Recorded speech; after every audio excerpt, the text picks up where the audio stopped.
Bonjour les traders psychologues, bienvenue dans cette nouvelle vidéo. Avant tout, s'il vous plaît, laissez-moi un petit pouce en l'air, abonnez-vous, un petit commentaire en soutien, ça me fera super plaisir.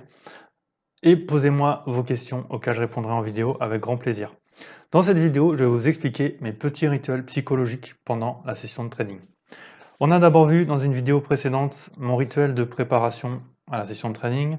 Ensuite, on a vu rituel de démarrage de trading, ce que je fais pendant les premières minutes. Maintenant, on va voir qu'est-ce que je fais concrètement pendant que je trade. Premier point, avant tout, je veille à n'avoir aucune distraction. Téléphone, smartphone, éteint, mode avion, comme vous voulez. Pas de distraction, pas de notification sonore. Les fenêtres sur mon écran, sur mes écrans, j'ai que mes graphes et la fenêtre de mon courtier de trading. Pas de Facebook, pas de YouTube, pas de je ne sais quoi qui me distrait. Le minimum, minimalisme. Autour de moi, hein, comme dans le rituel de préparation, ordre, ordonné, pas de désordre sur mon bureau, tout doit être propre, rangé autant que possible pour que je puisse me concentrer sans distraction. Je ne mets même pas de musique pendant que je trade pour être vraiment dans le silence et au calme, vraiment concentré.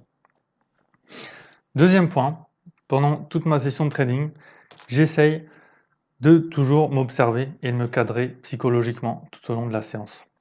Donc certes, j'observe les graphes, les bougies, les niveaux, différents indicateurs, mais en même temps, je veille à toujours garder aussi un œil observateur sur mon attitude psychologique, mes pensées, mes émotions, mon état physique, nerveux. Est-ce que je suis tendu? Est-ce que je suis détendu? Est-ce que je suis serein? Tout ça. Et en temps réel, je me cadre. Si je sens que je sors un peu de route, que je tiens pas la route, hop, je me remets en place, j'arrête. Je fais toujours attention à ça. Et parfois, ce que je fais, petite technique, je m'éloigne régulièrement, en fait, littéralement, de mes écrans pour prendre de manière concrète de la distance par rapport à ce qui se passe sur les graphes. Et ça me permet, voilà, cet éloignement physique me permet de reprendre contact avec la réalité et d'être moins avalé par ce qui se passe sur les graphes. Malheureusement, en fait, ce rituel de trading, c'est pas non plus une garantie. Et malgré ces petites règles que je respecte, mercredi dernier, j'ai pété un plomb, si on peut dire. Je n'ai pas respecté mes règles de money management. J'ai pourtant pratiqué ce rituel. Je me suis analysé en temps réel en train de partir hors de la route et je l'ai quand même fait. Donc il y a d'autres techniques. On essaye de mettre un maximum de techniques de notre côté pour nous aider, mais il n'y a jamais de garantie. Troisième point, je garde toujours à côté de moi 3 listes importantes qui sont mes règles de money management, mon plan de trading et mes erreurs récurrentes. Et ces listes, en fait, je peux les consulter comme ça, elles sont à disposition, à portée de main. Je peux les consulter à tout moment, librement. Et j'ai un épisode récemment où cette liste m'a sauvé puisque j'étais positionné et je me suis dit, il y a quelque chose qui ne va pas là. J'ai revu ma liste, erreur récurrente. Ah, je me suis positionné sur ce trade sur la base de cette erreur récurrente. Je sors. Donc je suis sorti immédiatement avec une petite perte, acceptable. Et par la suite, effectivement, ce trade aura été stoppé si je l'avais tenu. Donc ça m'a sauvé cette fois-ci. Quatrième point, pour mes règles de prise de position. Donc avant de prendre position, déjà, j'essaye de m'ouvrir au biais opposé. Donc si je suis acheteur, j'essaye de me dire, voilà, si j'étais vendeur, qu'est-ce que je verrais sur les graphes?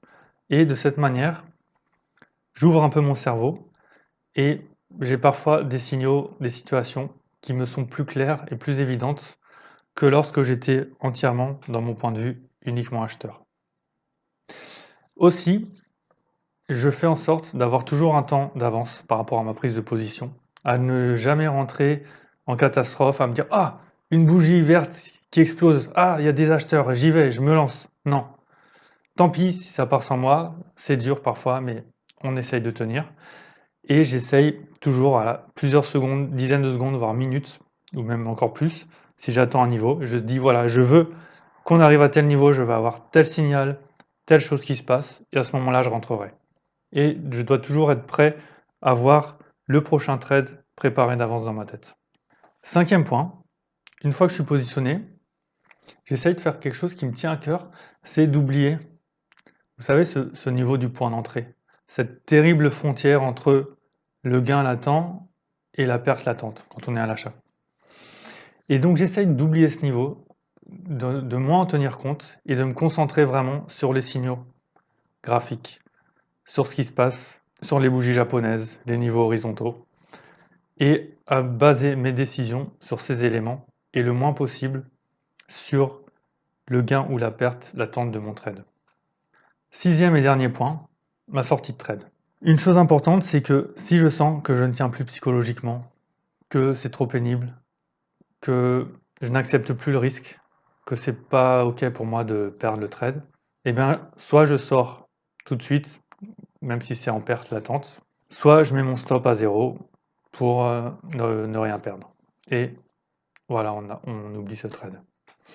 Ensuite, après la clôture du trade, quelle que soit son issue, qu'il soit gagnant, perdant ou à 0, je prends un petit temps de récupération, plusieurs dizaines de secondes ou plus, où je laisse la tension retomber.